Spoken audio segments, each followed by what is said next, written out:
ते बिल्डिंगच्या तिकडे आतमध्ये ते.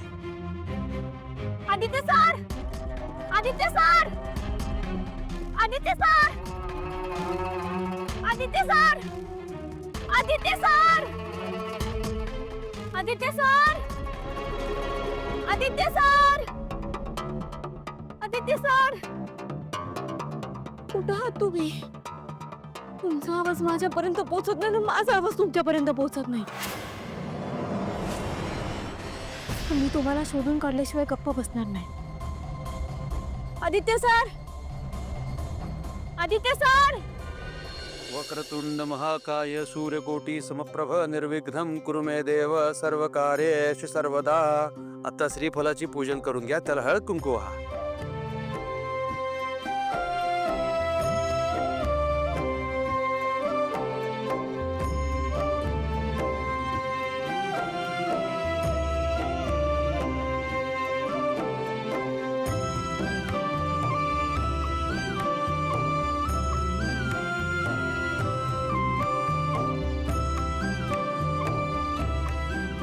माझी आई माझ्यासाठी माझा श्वास आहे. ती असेल तर मी जगेन आणि ती जर नसेल तर. आई, आई,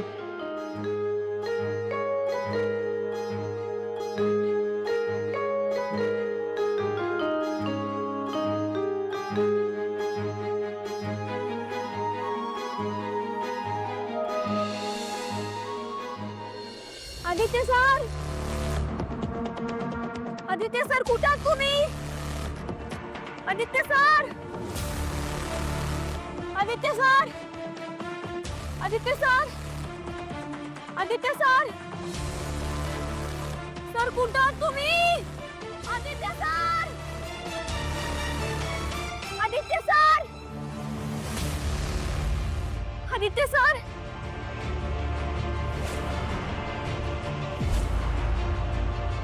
आता तुम्ही तुपाचा एक एक दार होमामध्ये सोडा आणि तुम्ही हाताला हात लावा.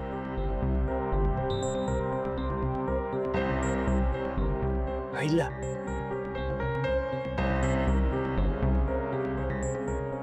ओम दुर्गा देवे नमः, ओम दुर्गा देवे नमः.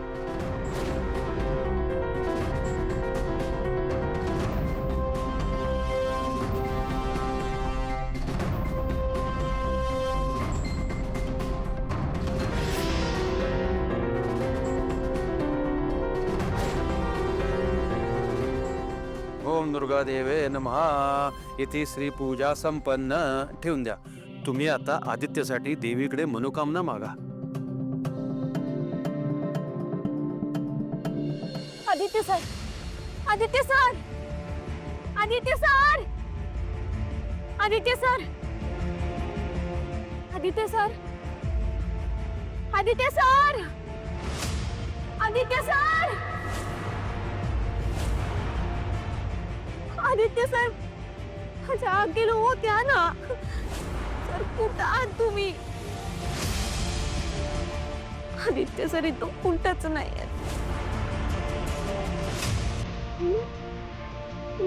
मी बाहेर शोधते त्यांना.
मंत्र पुष्पांजल समर्पयामी.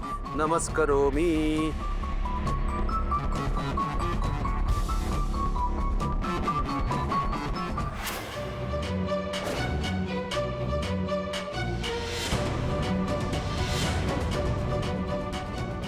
Aditya sir, Aditya sir.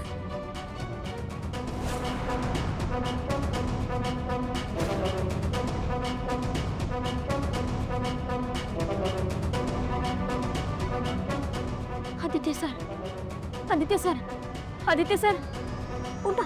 सावकाश, सावकाश. आदित्य सर, या. आदित्य सर, सावकाश, या इकडे. या Aditya sir. Sir, sir, Aditya sir, Aditya sir, sir डोळे उघडा ना. Aditya sir, sir.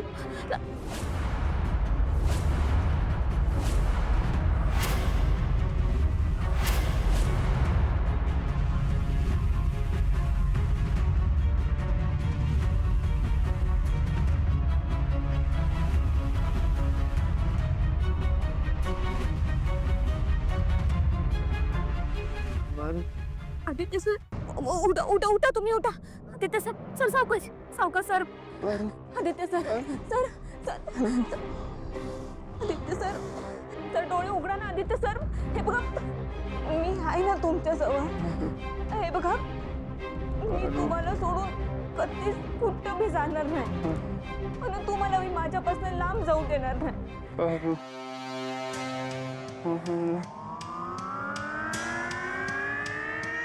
Aditya,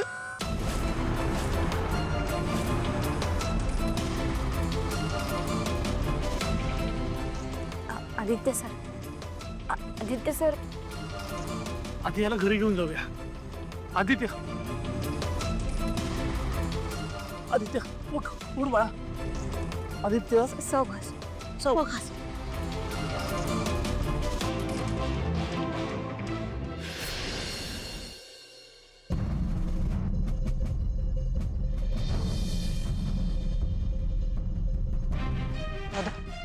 yes बस.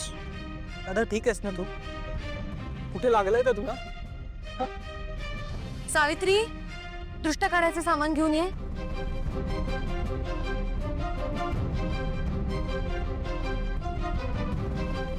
तूच काढ त्याचे दृष्ट. आल्या गेल्याची, बाहेरच्यांची, घरातल्यांची, झाडापेडाची, भूताकेताची, कोणाची नजर लागली असेल तर जळून जाऊ दे. त्या मिरच्या जाळून टाक. हो.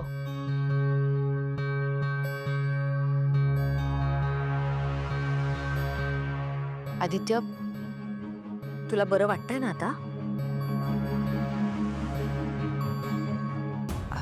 तू गायब झाल्यानंतर गुरुजींनी आमच्याकडून तुझ्यासाठी पूजा करून घेतली, आणि ती जी मूर्ती आहे ती त्यांनी आमच्याकडे स्वाधीन केली.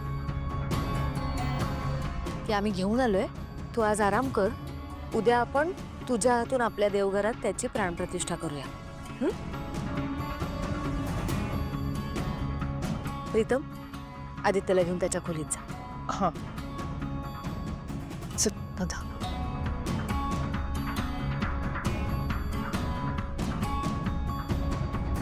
ये. सावकाश. पहिल्या मी आलोच. हो.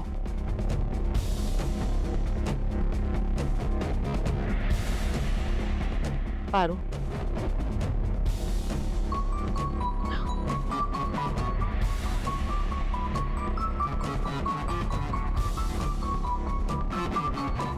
पारू, तू आज पुन्हा एकदा माझ्यावर उपकार केलेस. आदित्य माझ्यासाठी काय आहे हे तुला वेगळं सांगायची गरज नाही. आदित्यचा जीव वाचवलास म्हणजे तू माझाच जीव वाचवलास. देवी आई, मी माझं कर्तव्य पार पाडलं आहे, आणि आयुष्यभर मी माझं कर्तव्य पाळीन. जा, आराम कर. थकली असेल ना? सवय आलेच.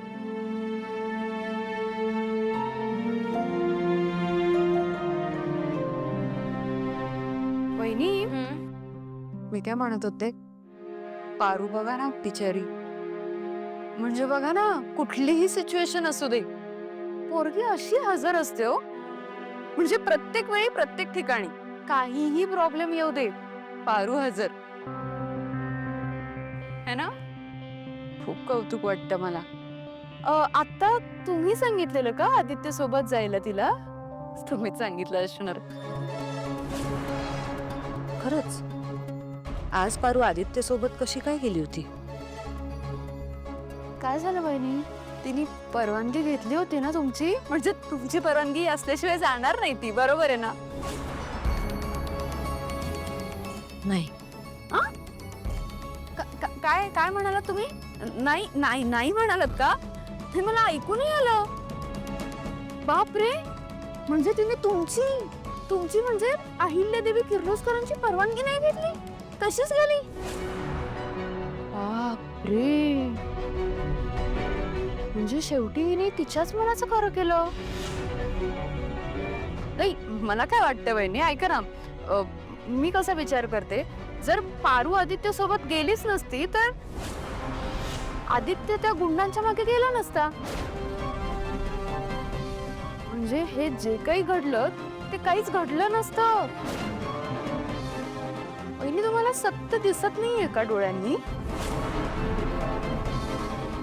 मला तर असं वाटतंय की या सगळ्या घटनेला कारणीभूत ही पारूच आहे. पटतं ना?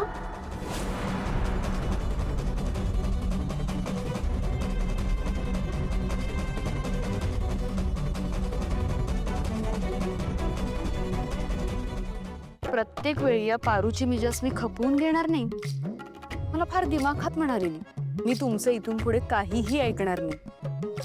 आता तुम्हीच बघा, या घरात ती अजून किती दिवस राहते. आता तिला कळेल ही दामिनी काय आहे आणि किती हुशार आहे. काय म्हणतात मला? मी हे समजा कोणी केलं असेल, कोणी का असे ना, मी आदित्य सरांपर्यंत कुणालाच पोहोचू देणार नाही. आदित्य सरांपर्यंत पोहोचण्याआधी समद्यांना माझा सामना करावा लागला. पारू, आदित्य सर, तुम्ही पारू, मी तुला थँक्यू म्हणायला आलोय. Sir, thank you so much. तुझ्यामुळे माझा जीव वाचला. त्या लोकांनी यार समाधी बांधली होती माझी. सर, असलं वाईट बोलू नका. तुम्ही आता फक्त स्वतःची काळजी घ्या. तुझ्यासारखी जीव लावणारी जोडीदार आयुष्यात असल्यावर मला काळजी घ्यायची गरजच काय? माझं अख्खं आयुष्य मी तुझ्या हातात सोपवलंय पारू. मी असेपर्यंत तुम्हाला काय बी होऊ देणार नाही. सर, हेच कळत नाही की नेमकी ती माणसं कोण असतील.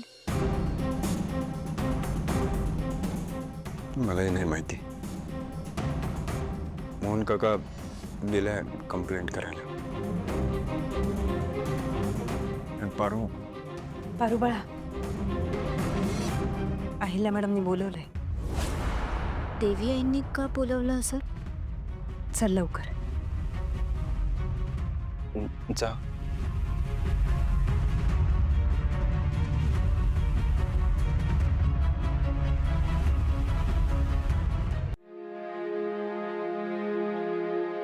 अहिल्या मॅडम, पारू आली.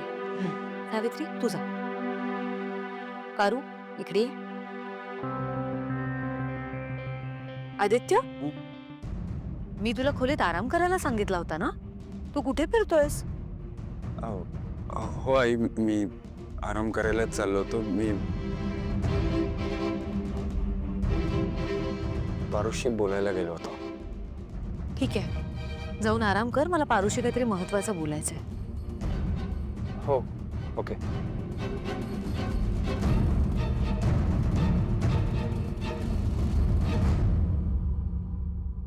पारू, मला सांग, आदित्य त्या गुंडांच्या मागे का पळत गेला? ताई, देवीचा प्रसाद. थँक्यू.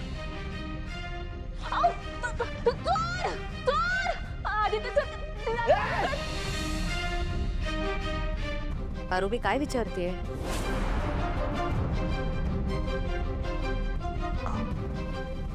देवी आई, ते गुंड मला त्रास देत होते. बर, पण तू आदित्य सोबत का गेली होतीस?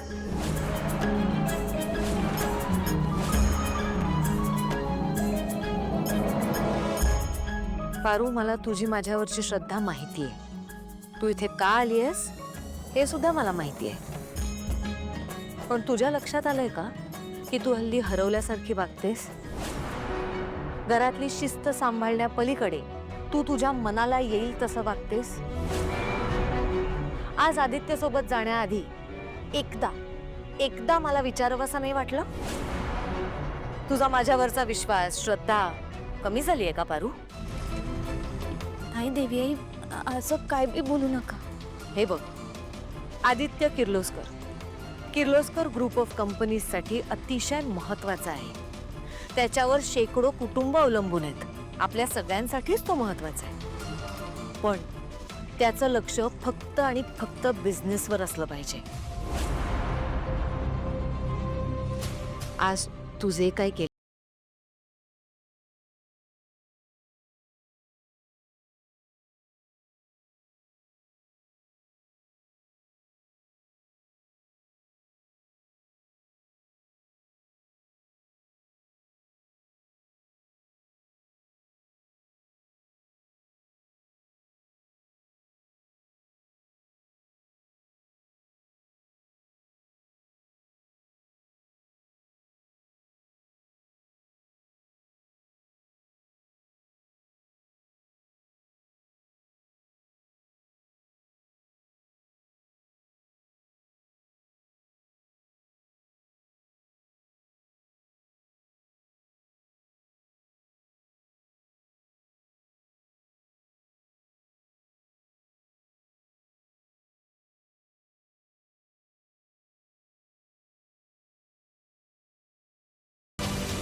जर पारू आदित्य सोबत गेलीच नसती तर आदित्य त्या गुंडांच्या मागे गेला नसता. म्हणजे हे जे काही घडलं ते काहीच घडलं नसतं. वहिनी, तुम्हाला सत्य दिसत नाहीये का डोळ्यांनी?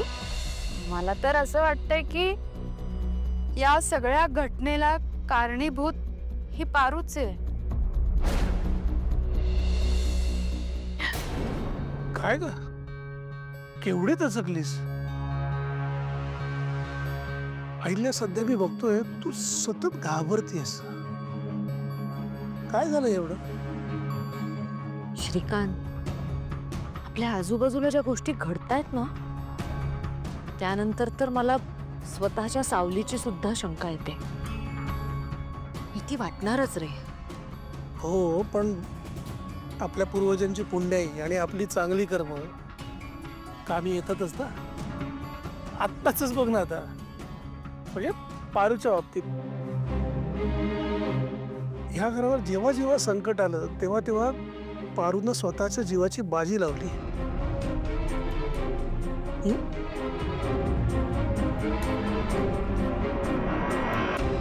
अहिल्या, आज एक गोष्ट खटकली मला. म्हणजे पारूने या घरासाठी खूप काही केलंय माहिती मला, तुलाही माहिती आहे. तुझा पारूवर जीव आहे याची कल्पना आहे मला. पण आज तू पारूला जे काही बोललीस त्यातून तू तिला काहीतरी वेगळं सुचवतीयस असं वाटत होतं मला. नाही रे, नाही? असं काहीच नाहीये. आईने तुझ्या मनात जे काही चाललेलं असतं ते मला कळतच नाही, समजतच नाही, असं वाटलं का तुला? श्रीकांत, मी माझ्या मुलांच्या बाबतीत कुठल्याही प्रकारचा धोका पत्करायला तयार नाहीये. प्रीतमची आता मला काळजी वाटत नाही. त्याचं लग्न झालंय, तो सेटल्ड आहे. पण आदित्य, तो खूप साधा भोळा आहे रे. आणि त्याच्या याच भोळेपणाचा त्याला त्रास होऊ नये एवढंच मला वाटतं. नाही होणार. हे बघ, आपले संस्कार आहेत त्याच्यावर आणि प्रीतमवर सुद्धा. दोघं नाही चुकणार. सगळं काही ठीक होईल.